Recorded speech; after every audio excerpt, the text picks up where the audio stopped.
anyways, what's good? This is Hip Hop Album Review Part 20. Without further ado, start with the first album for today. It's Fat Joe's first album, Fat Joe Da Gangsta Represent, released in 1993. You guys should know who Fat Joe is. I'm not gonna get into his whole discography. All you guys should know is that you gotta start with D.I.T.C. who's part of them. You gotta start back in the early 90s, late 80s to early 90s. Got put on by Diamond D, and in 1992. Well, his first appearance was on Diamond D's first album, Stunts Plus and Hip Hop, which I do have in my collection. But anyways, fast forward to 1993, he has this album, Represent.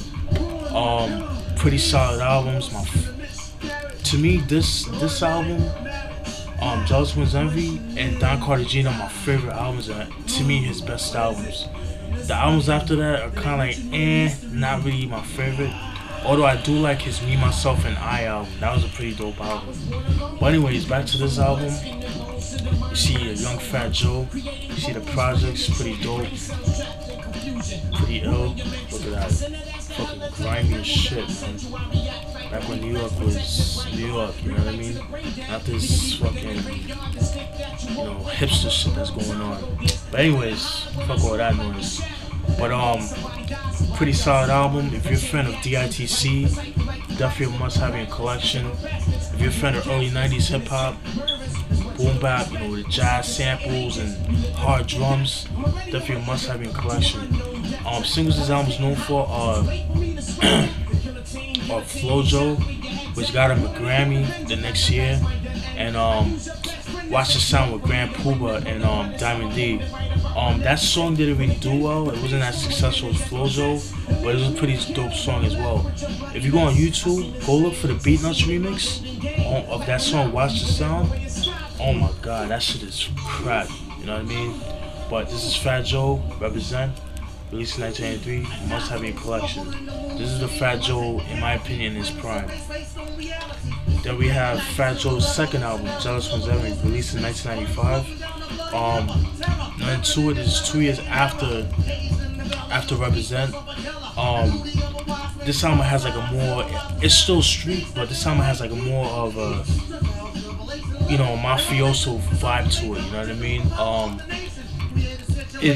It actually sold better than Represent, you know what I mean? He definitely stepped his game up in this album, whatever. There's rumors that saying that, Fat Joe didn't write his own lyrics or whatever. I mean, if that's the case, whatever. But he did his thing on the album. You can't take that away from him. Pretty solid albums. Like I said, the first 3 albums are my favorite. Singles I was known for Envy, which they do have a video for. Shit Is Real, the DJ Premier remix, because the original version is on Represent album, and that version is produced by the Beatnuts. It's a pretty dope track, but the Primo track is obviously better. And Success, which was the single as well. The original, they have two versions on the video on this album. Success, the original is produced by Domingo, and the Primo remix by Success. Obviously, the Primo remix is way better in my opinion. The beat is just so ill, it's so grimy, you know what I mean? Definitely a must-have in your collection. If you're a friend of D.I.T.C, just like Represent. A little trivia too. On this album, on track 11, Watch Out, it's Big Pun's first appearance on Wax. So, and this is when he was known as Big Moondog or Big Dog Punisher. You know what I'm saying? Definitely must have in your collection. Little trivia. So if you have this album, or I'm pretty sure, go on YouTube, you can hear the album.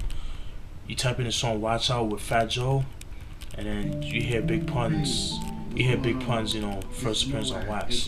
Definitely a must have in your collection. This is Fat Joe in his prime, in my opinion, because his later albums were kind of you know what I mean? Unfortunately, I don't have Don Cartagena. I do want the album, but at the time, I wasn't really a big Fat Joe fan like that. I was more into Big Pun, obviously for obvious reasons. But by the time I really got into Fat Joe, I got those 2 albums, but the Don Cartagena went out of print. it's hard to find, but I do have a burnt copy of it. A solid album. So if you see that album in stores, obviously you're gonna find it used, you know what I mean? But if you find it, you don't be hesitant to buy it. It's a dope album. My opinion, is last good album, and the Me, Myself, and I album. Moving on, Spice One's Amerikkka, third album, Amerikka's Nightmare. This was released in 1994. Nothing to it, you know. This is a year after, you know, 187 he wrote. Pretty dope album. Definitely, you know, has a real West Coast feel to it. You know, the style of rap, the beats kind of have like a Dr. Dre type of vibe to it. You know, definitely a must-have in your collection. If you're a fan of West Coast hip hop, definitely a must-have in your collection. Singles is known for Strap on the Side with Tupac and Face of a Desperate Man, which they both have videos for. Definitely a must-have in your collection if you're a fan of West Coast hip hop, if you're a fan of Spice One. I already told you guys the biography of Spice One. Definitely a must-have. This album is actually out of print, unfortunately. But if you find it, if you find it in stores used, don't be hesitant. Don't be hesitant to buy it. You can go on Amazon and go cop it. The Spice One, Amerikka's Nightmare, released in 1994. Then we got Group Home's first album, Livin Proof. You guys, for those who don't know what Group Home is, I think I've explained this before, but Group Home is a East New York based hip hop group from Brooklyn. Consists of members of Lil Da and Amerikkka the Nutcracker. You know, Lil Da, you know, he got his first appearance on Wax was on the Daily Operation album by Gangsta on the song I'm the Man, which was on the I'm the Man album. And you know, Lil Da does the second verse on the album. And then fast forward to 1994, both members of Group Home, Amerikkka and Lil Da,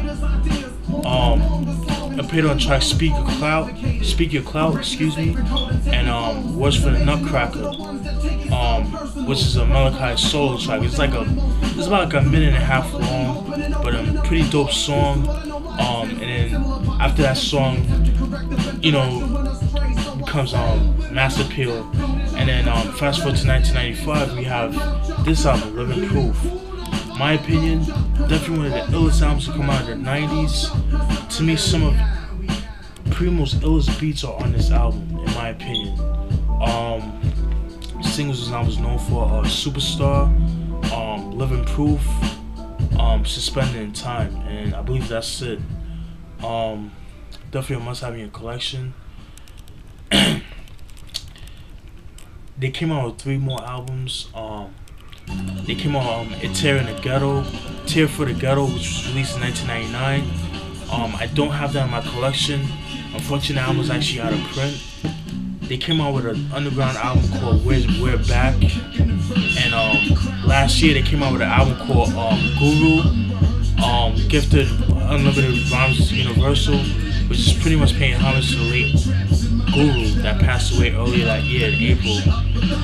God rest your soul, Guru. We love you, miss you. Hip hop is in dire need of real hip hop, man. But this is definitely a must-have in your collection. You're a fan of Gangstar, fan of mid-90s hip hop, fan of DJ Premier. You can't go wrong with this album. This Group Home Livin Proof, released in 1995. Then we got Cappadonna's first album, released in 1998, The Pillage. You guys should know who Cappadonna is. Cappadonna, I already explained who Cappadonna is. This, in my opinion, is his best album. The production is on point. Singles his album is known for his slang editorial, Run, and Milk the Cow, which all have videos. But the thing with Milk the Cow, that song didn't have a video until earlier this year, or earlier this year. Forbes Doggy Diamonds of Forbes DVD did a segment that he has called retro video or something like that. I forgot what it was called. Where you know, he's gonna make videos of some of his favorite songs from the 90s, and then he's making videos that they didn't have videos before that he's gonna make videos of, and this was one of them. And there's a video and there's an actual video for it. I'll post on the link in the description box. Definitely a must-have in collection. If you're a fan of Wu-Tang, definitely a must-have in collection. I fucking love this album. And his later albums were kind of like because like I said before, like I said, the Yin and the Yang album, the album had like more of a mass appeal to it. You know what I mean? Like it didn't really have that. I mean, it had the Wu sound, but it wasn't as evident as the first album. But if you're a Wu fanatic, you should definitely have that in your collection. Even if you're a hip hop head, you should have that in your collection. Then we have the next album, Original Gunn Clappaz, The Storm, released in 1996. You guys should know, for those who don't know what Original Gunn Clappaz are, they're affiliated with Boot Camp Click. They're from Brownsville, Brooklyn. They got their start in the mid-90s. Excuse me. And the first appearance on wax was on the Shining album, the Smith & Wesson album. And on songs the Soundboy Borelli album single, and what are the songs? Session in the Dog Hilly, and then also later that year, Helter Skelter, which consists of Sean Price and Rockness Monster, or back then when they were known as Ruck, which Sean Price was known as Ruck, and Rockness Monster was known as Rock. And together, O.G.C and Helter Skelter had made a supergroup called the Fab Five. They came out with one single, which was called Blah. They have a video for that. They was gonna make an album, but it didn't come out because they didn't like the songs that was coming out. They thought it were kind of whack. So fast forward to 1996, we have this album. Singles the album is known for is No Fear, and Hurricane Strength. Pretty solid album. The album's pretty dark. The song No Fear has some controversy. Reason being is because in the video you have fake Biggie, and you see a fake Biggie being a performer on the stage, and Top Dog kicks the fake Biggie out off the stage, and it beat him up and shit like that, and that caused some controversy. And from what I've heard, some of Biggie's crimies went go looking for them, and they got into a fight or whatever. But the beef got squashed up and shit like that. There's that nature, but definitely a must. Excuse me, sorry about that. Definitely a must-have in your collection. If you're a fan of Boot Camp Click, fan of Black Moon, fan of mid-90s hip-hop, definitely a must-have in your collection. This is The Storm by Original Gunn Clappaz, or O.G.C, released in 1996, must-have. Then we got D.I.T.C's first album, their third album, Hold It Down, released in 1995. Like I said before, in my opinion,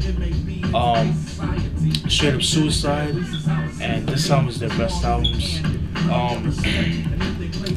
This is 2 years after Straight Up Suicide. They came out with this album. Singles albums known for are Real Hip Hop and Microphone Master, but the version of Microphone Master that people are known for is the 41st Side version with Mobb Deep. They got a video for that. It's a pretty dope video. You see Mobb Deep, you see Mobb Deep and D.I.T.C in New York City in Times Square. It's pretty dope. This album definitely has just like Straight Up Suicide, has like a more gangster vibe to it, more hardcore vibe to it. little trivia with this album. I went to the Method Man and Redman concert last year in October. It was actually two weeks after the Duck Down concert, and I saw DJ D.I.T.C, who was the DJ for Method Redman, but it's also the DJ for D.I.T.C, and me and my friends was talking to him, and he was saying that for their first single, they had 2 songs by Primo, which is No Diggity and Real Hip Hop, and they drove to Queens. They drove to Queens, and they met Lost Boys because they were cool. Lost Boys, yes, the same Lost Boys with Mr. Cheeks and Freaky Top, God rest his soul, and they played them the 2 songs, and they were saying they asked him what was supposed to be, what would you think would be the first single, and he chose Real Hip Hop, and that's how Real Hip Hop was born. So that comes from the words of DJ D.I.T.C. You know what I mean? A little trivia. I thought, I just throw you guys out there and stuff like that. But this is EFX Hold It Down, released in 1995, a must-have collection. And the last time I'm gonna do for this review is EFX 4th album, Generation EFX, released in 1998. This album is okay. It's not their best album. This album, is known for like having bigger, guest appearance, like well-known guest appearance at the time, people like M.O.P., Redman, Miss Jones, things of that nature. The album didn't do well, unfortunately, but it's an okay album, you know what I mean? Like, it's not the best, but if you're a fan of EFX, you'll definitely enjoy this album. Like, if you guys liked, how can I compare the album? If you like PMD's second album, Business is Business, then you will definitely enjoy this album. It has a little bit of the soundscapes of that album, but it has a little bit of a commercial appeal to it. But as far as like sample wise, you know what I mean? But definitely a must-have in collection if you're a fan of EFX. Unfortunately, this album is actually out of print. But that's it for now. Stay tuned for the next album review. You guys enjoy it. Peace.